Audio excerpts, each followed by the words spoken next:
सभी का हमारे यूट्यूब चैनल पर, जिसका नाम है सौरभ क्लासेस।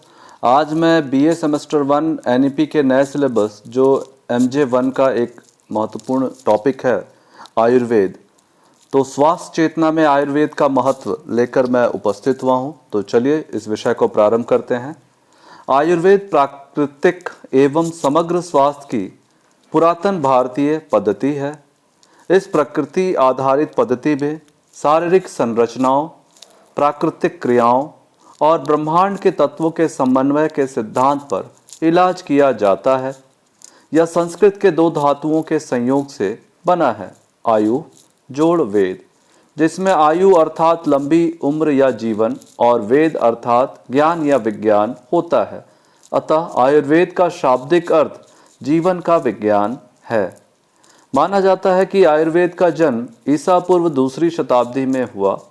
इसकी आधारशिला हिंदू दार्शनिकों द्वारा दार्शनिक विद्यालय वैशेषिक और तर्क विद्यालय न्याय में रखी गई।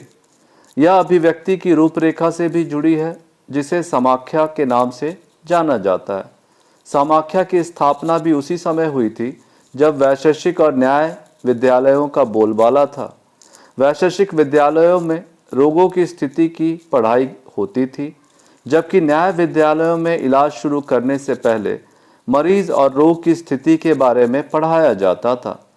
वैशेषिक विद्यालय किसी तत्व को 6 प्रकार में विभक्त करता है: द्रव्य, विशेष, कर्म, सामान्य, समवाय और गुण। आगे चलकर वैशेषिक और न्याय विद्यालयों का विलय हो गया और उन्हें न्याय विशेषिक विद्यालय के नाम से जाने लगा। न्याय वैशेषिक विद्यालयों ने ही प्राचीन ज्ञान को विस्तार दिया और आयुर्वेद के प्रचार प्रसार में बड़ी भूमिका निभाई। जबकि प्राचीन मान्यताओं के अनुसार इन स्कूलों की स्थापना से पहले आयुर्वेद का जनक भगवान ब्रह्मा जी को माना जाता है। हिंदू धर्म के प्राचीन ग्रंथ यजुर्वेद, ऋग्वेद, सामवेद और अथर्ववेद में भी चिकित्सा प्रणालियों का उल्लेख है। ऋग्वेद में 67 पौधे, अथर्ववेद में 293 पौधे, यजुर्वेद में 81 औषधीय पौधों का वर्णन है। आयुर्वेद चिकित्सा पद्धति इन वेदों से प्राप्त ज्ञान पर आधारित है। अथर्ववेद और ऋग्वेद की रचना आत्रेय ऋषि ने की। ऐसा माना जाता है कि उन्हें इसका ज्ञान भगवान इंद्र ने दिया था। इंद्र ने खुद ब्रह्मा जी से यह विद्या सीखी थी। अग्निवेश ऋषि ने वेदों के ज्ञान को संग्रहित किया, जिसका संपादन चरक और कुछ अन्य ऋषियों ने किया। इसकी रचना को चरक संहिता के नाम से जाना जाता है। इसी तरह सुश्रुत संहिता, अष्टांग हृदय आदि आयुर्वेद की प्राचीन ग्रंथ है, जिसे आयुर्वेद का आधार माना जाता है। आयुर्वेद का मानना है कि पूरा ब्रह्मांड 5 तत्वों से मिलकर बना है। इसमें वायु, जल, आकाश, पृथ्वी व अग्नि शामिल है। आयुर्वेद में इन्हें पंच महाभूत कहा गया है। मनुष्य के शरीर में 3 विकार पैदा होते हैं: पित्त दोष, वात दोष व कफ दोष। इन्हें त्रिदोष कहा जाता है, जो 5 उपदोषों के साथ मिलकर शारीरिक क्रिया को नियंत्रित करते हैं। आयुर्वेद का मानना है कि मनुष्य के शरीर में सप्त धातु यानी 7 उत्तक हैं, जैसे रस, मेद, रक्त, मज्जा, अस्थि, मांस और व शुक्र। रस से तात्पर्य प्लाज्मा, मेद अर्थात वसा, रक्त अर्थात खून, मज्जा अर्थात बोन मैरो, अस्थि अर्थात हड्डियां, मांस अर्थात मांसपेशियां, शुक्र अर्थात प्रजनन संबंधी उत्तक। इन सप्त धातुओं के अलग अलग कार्य हैं तथा रोगों के निदान में इनकी महत्वपूर्ण भूमिका है। अब आयुर्वेद चिकित्सा सूत्र देखें तो सबसे पहले वात दोष को देखते हैं। इसमें वायु और आकाश तत्वों की प्रधानता होती है। इसके तहत कोशिकाओं का आवागमन, शरीर में इलेक्ट्रोलाइट संतुलन तथा बेकार पदार्थों के उत्सर्जन का नियमन किया जाता है। सूखेपन से इसका असर में इजाफा होता है। दूसरा है पित्त दोष। इसमें अग्नि तत्व की प्रधानता होती है। इसके तहत शरीर के तापक्रम का नियमन किया जाता है। ऑप्टिक तंत्रिकाओं के बीच समन्वय के साथ भूख और प्यास का प्रबंधन भी होता है। शरीर की गर्म दशाएं पित्त को बढ़ाती हैं। तीसरा है हमारा कफ दोष। इसमें पृथ्वी और जल तत्वों की प्रधानता होती है।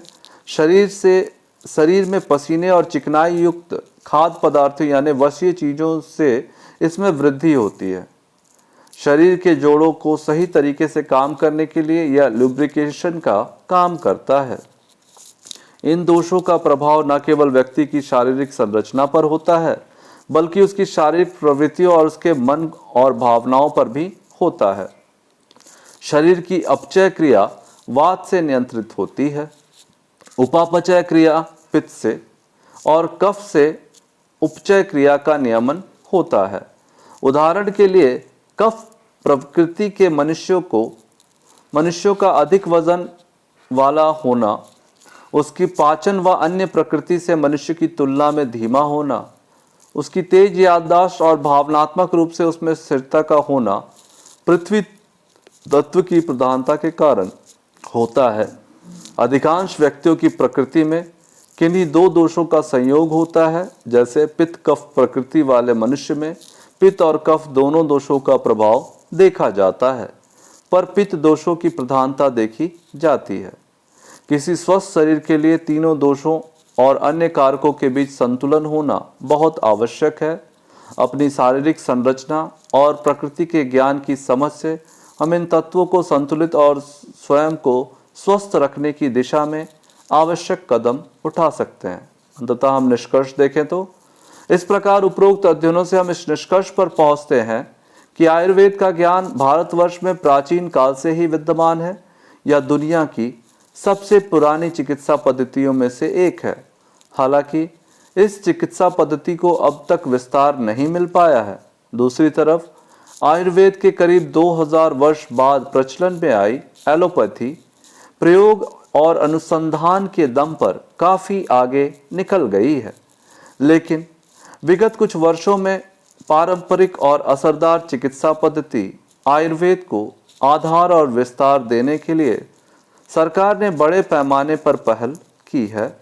परिणाम स्वरूप चिकित्सा का प्रसार उस वर्ग में भी बढ़ने लगा है जो अब तक इसे जड़ी बूटी भर समझता था। तो आज के लिए हमारा विषय यहीं समाप्त होता है। धन्यवाद।